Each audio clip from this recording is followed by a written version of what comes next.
Bonjour, comment allez-vous? Vous êtes-vous déjà arrêté pour réfléchir au poids que vous portez lorsque vous essayez de tenir le monde entier entre vos mains? Imaginez un agriculteur qui, après avoir planté ses graines, court désespérément dans tous les sens, transportant des seaux d'eau, essayant d'imiter la pluie, contrôlant chaque rayon de soleil, arrachant chaque mauvaise herbe avec ses ongles, comme si la récolte ne dépendait que de lui. À la fin de la journée, il s'effondre, épuisé, les mains calleuses et le cœur serré, en se demandant « Pourquoi je n'y arrive pas ?» Peut-être vous êtes-vous déjà senti ainsi. Je sais que ça m'est arrivé. Cette fatigue qui nous consume ne vient pas seulement des tâches que nous affrontons, mais de l'illusion que c'est nous qui soutenons la vie.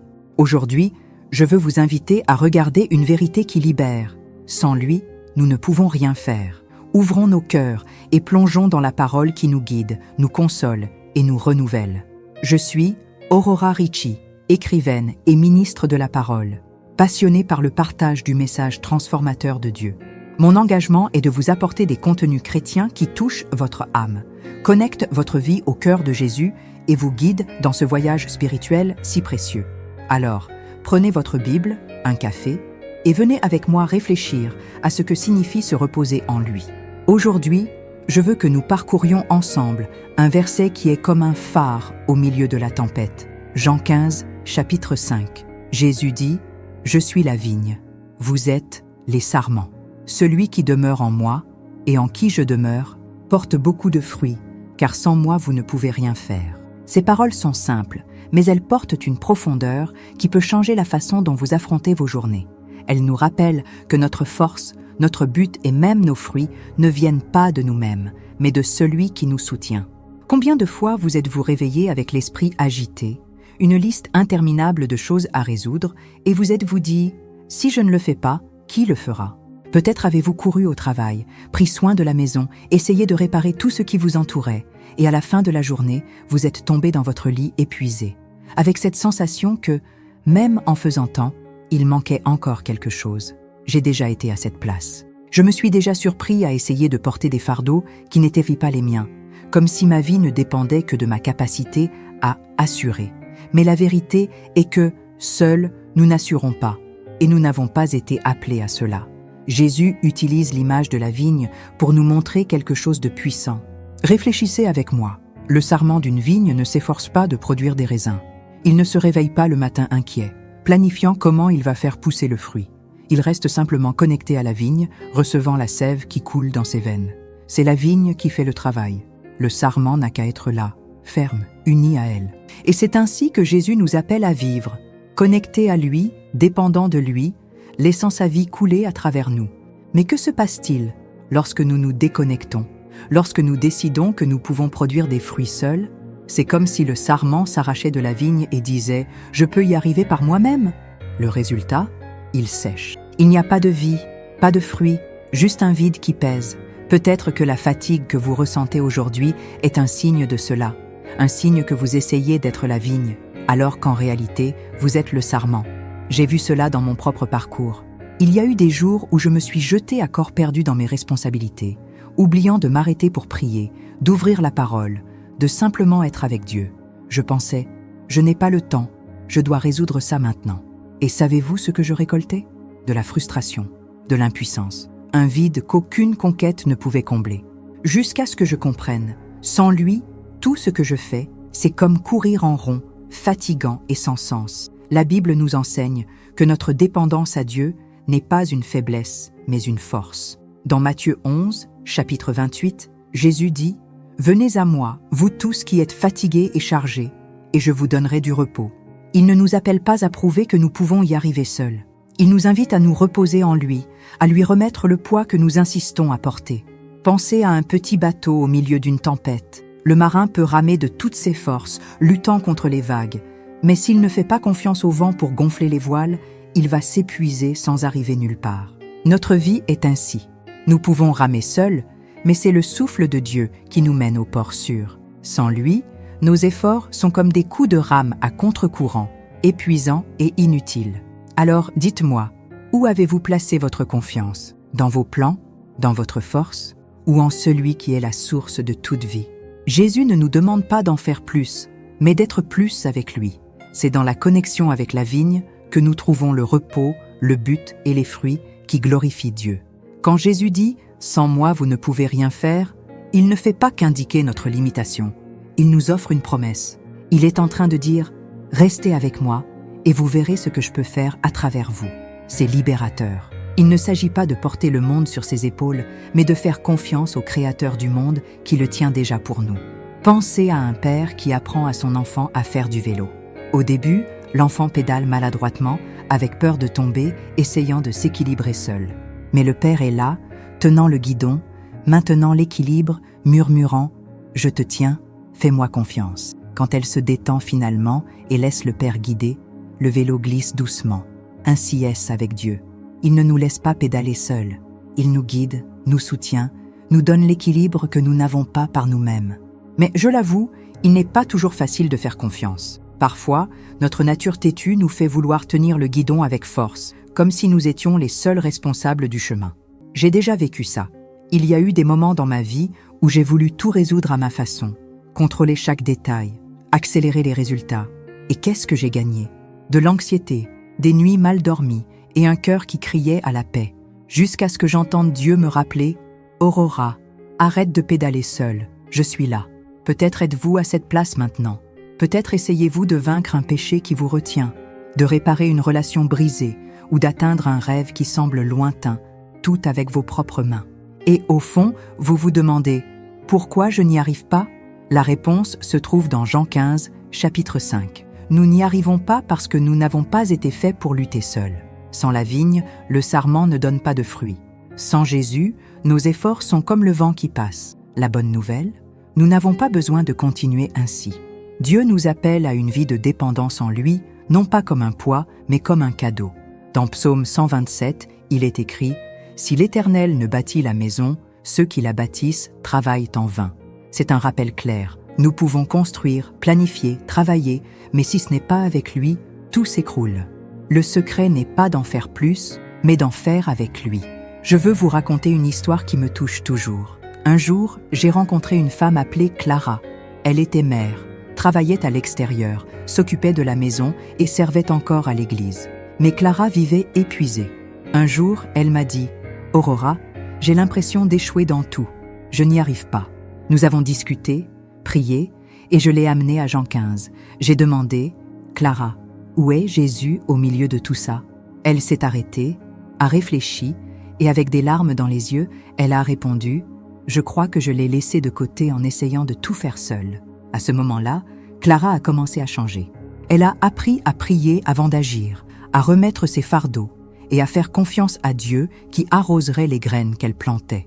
C'est la beauté de vivre connecté à la vigne. Cela ne signifie pas que nous arrêtons de travailler ou de nous efforcer. Cela signifie que nous faisons notre part en sachant qu'il fait la sienne. Comme l'agriculteur qui plante la graine et attend la pluie, nous agissons, mais nous nous reposons dans le Seigneur qui pourvoit. Et regardez comme c'est incroyable. Quand nous sommes avec lui, les fruits viennent naturellement. Il ne s'agit pas de forcer, il s'agit de couler. Galates 5, 22 parle des fruits de l'esprit. Amour, joie, paix, patience. Ce ne sont pas des fruits que nous produisons avec notre sueur. Ils naissent quand l'Esprit de Dieu coule en nous, comme la sève dans la vigne. Alors, je vous le demande, comment avez-vous vécu vos journées? En courant pour prouver quelque chose à vous-même ou en vous reposant en celui qui a déjà tout prouvé pour vous sur la croix? Jésus ne veut pas que vous vous épuisiez à essayer d'être suffisant. Il est déjà suffisant pour nous. Quelle joie d'être ici avec vous, en continuant cette conversation qui, je crois, vient directement du cœur de Dieu pour le vôtre. Plongeons encore plus profondément, car cette vérité de Jean 15, chapitre 5, a le pouvoir de transformer notre façon de vivre. Quand Jésus nous appelle à demeurer en lui, il ne nous donne pas seulement un ordre, il nous offre une invitation à la vie abondante qu'il a promise dans Jean 10, 10. Mais que signifie, en pratique, demeurer dans la vigne? Ce n'est pas quelque chose de compliqué ou de distant. C'est simple, mais cela exige de l'intentionnalité. C'est le chercher tous les jours, converser avec lui dans la prière, écouter sa voix dans la parole et faire confiance qu'il est en contrôle, même quand tout semble incertain. J'aime imaginer cela comme une rivière qui coule à côté d'un arbre. L'arbre n'a pas besoin de courir après l'eau. Il a juste besoin d'enfoncer ses racines là où la rivière est. Ainsi sommes-nous avec Dieu. Nous n'avons pas besoin de courir après des solutions ou des fruits. Nous avons besoin d'enfoncer nos racines en lui, la rivière de la vie, et de laisser qu'il nous nourrisse. Mais parfois, nous compliquons. Nous prenons nos houes et nous commençons à creuser dans des terres sèches, loin de la rivière, en pensant que nous allons trouver de l'eau seule. Et que reste-t-il? Fatigue, frustration, vide. Peut-être avez-vous déjà ressenti cela dans votre vie spirituelle. Combien de fois avez-vous essayé d'être un bon chrétien avec vos propres forces? Peut-être avez-vous pensé, si je prie plus, si je jeûne plus, si j'en fais plus, alors je vais réussir à vaincre ce péché ou à plaire à Dieu. Je suis déjà tombé dans ce piège. J'ai déjà essayé de lutter contre mes faiblesses comme si cela ne dépendait que de moi et le résultat a toujours été le même. Épuisement et défaite. Jusqu'à ce que je comprenne que la victoire ne vient pas de mon effort isolé, mais de ma remise à lui. Voyez ce que Paul dit dans Philippiens 4, 13. « Je puis tout par celui qui me fortifie ». Remarquez qu'il ne dit pas « je puis tout seul » ou « je puis tout si je m'efforce beaucoup ». Non, le pouvoir est en Christ qui nous fortifie. Sans lui, nos efforts sont comme des châteaux de sable, beaux pour un instant, mais qui s'écroulent en bientôt. Je veux vous défier à regarder votre vie aujourd'hui. Où essayez-vous de creuser en terre sèche? Peut-être est-ce dans votre travail, où vous pensez que vous devez prouver votre valeur. Peut-être est-ce dans votre famille, où vous portez la culpabilité de ne pas être parfait. Ou même dans votre foi, où vous vous reprochez de ne pas être à la hauteur. Arrêtez-vous une seconde et écoutez. Vous n'avez pas été appelé à porter cela seul. Jésus est en train de dire « Venez à moi, demeurez en moi. Je suis la vigne qui vous soutient. » Et savez-vous ce qui est beau? Quand nous demeurons en lui, les fruits ne sont pas seulement pour nous, ils débordent pour les autres. Avez-vous déjà remarqué comment un arbre fruitier ne garde pas ses fruits pour lui-même? Il les offre à qui passe par là. Ainsi est la vie connectée à Jésus. L'amour, la paix et la joie qu'il produit en nous touchent les personnes autour de nous. Mais cela n'arrive que lorsque nous sommes liés à la source. Je me souviens d'une époque où j'étais tellement surchargée que je n'arrivais même plus à sourire à ceux qui étaient avec moi. Ma famille le sentait, mes amis le percevaient. J'étais sèche parce que je m'étais éloignée de la vigne. Mais quand je suis revenue, quand je me suis arrêtée, j'ai prié et j'ai tout remis à Dieu, quelque chose a changé. Ce ne sont pas les circonstances qui ont changé en premier, c'est mon cœur. Et petit à petit, cette paix a commencé à se refléter sur ceux qui étaient auprès de moi. Cela m'amène à un autre point important. Nos fruits ont un but plus grand. Dans Jean 15, chapitre 8, Jésus dit « Si vous portez beaucoup de fruits, c'est ainsi que mon Père sera glorifié et que vous serez mes disciples. » Les fruits qui naissent de notre connexion avec lui ne sont pas pour notre orgueil ou pour impressionner les autres. Ils sont pour glorifier Dieu. Quand nous essayons de les produire seuls, ils peuvent même sembler beaux à l'extérieur. Mais ils n'ont pas de vie, ils n'ont pas de saveur, parce qu'ils ne sont pas venus de la vigne. Alors, comment voulez-vous vivre? En courant après des fruits faux qui ne font que vous épuiser ou en demeurant en celui qui vous donne la vie véritable? J'ai choisi la deuxième option et je vous invite à faire de même. Apprenons ensemble à planter nos graines et à faire confiance que la pluie vient du Seigneur, au bon moment, de la bonne manière. Nous arrivons à la fin de cette conversation et j'espère que votre cœur est plus léger qu'au début. Le message de Jean 15, chapitre 5, est une invitation à lâcher les fardeaux qui ne nous appartiennent pas et à embrasser la vérité qui nous libère. Sans Jésus, nous ne pouvons rien faire, mais avec lui, tout est possible. Non pas parce que nous devenons des surhommes, mais parce qu'il est le Dieu qui soutient, qui arrose, qui fait fleurir. Je veux vous laisser avec une image finale. Imaginez un jardin bien entretenu. Les fleurs ne se soucient pas du lendemain. Elles ne courent pas après la pluie ou n'essayent pas de creuser le sol seul. Elles s'ouvrent simplement au soleil et reçoivent ce que le jardinier leur donne. Ainsi sommes-nous quand nous demeurons dans la vigne. Dieu est le jardinier et il sait exactement ce dont nous avons besoin. Notre part est de faire confiance, de planter nos graines avec foi et de nous reposer pendant qu'il fait le reste. Peut-être qu'aujourd'hui vous portez un poids qui n'est pas le vôtre. Peut-être avez-vous cru que vous deviez être la vigne, la pluie et le soleil, tout en même temps. Je vous comprends, j'ai déjà été là. Mais écoutez le murmure de Jésus. Sans moi, vous n'avez rien besoin de faire. Avec moi, vous pouvez tout. Remettez-lui ce qui vous fatigue. Arrêtez de creuser en terre sèche et revenez à la rivière de la vie. Il est les bras ouverts, prêt à vous soulager. C'est la vie que Dieu a rêvée pour nous, une vie de partenariat avec lui. Il ne s'agit pas d'abandonner d'agir, mais d'agir avec lui. Plantez vos graines, étudiez, travaillez, aimez, servez, mais laissez la pluie entre les mains du Seigneur. La fatigue que vous ressentez peut ne pas être un manque de vacances ou de sommeil, mais un manque de repos en lui.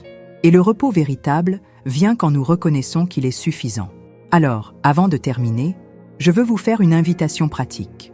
Demain, quand vous vous réveillerez, ne courez pas vers votre liste de tâches. Arrêtez-vous pendant 5 minutes. Ouvrez votre Bible, respirez profondément et dites « Jésus, je suis le sarment, tu es la vigne.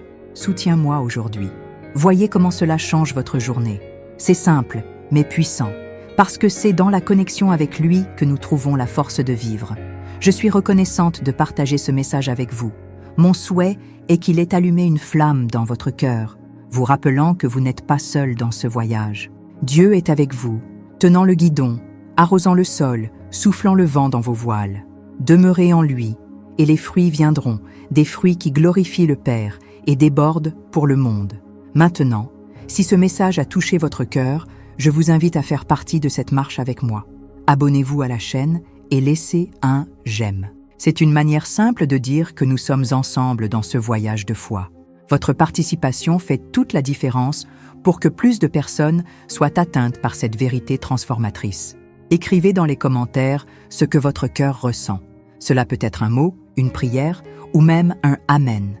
Je veux vous entendre. Construisons une communauté qui grandit unie, connectée à la vigne, vivant pour la gloire de Dieu.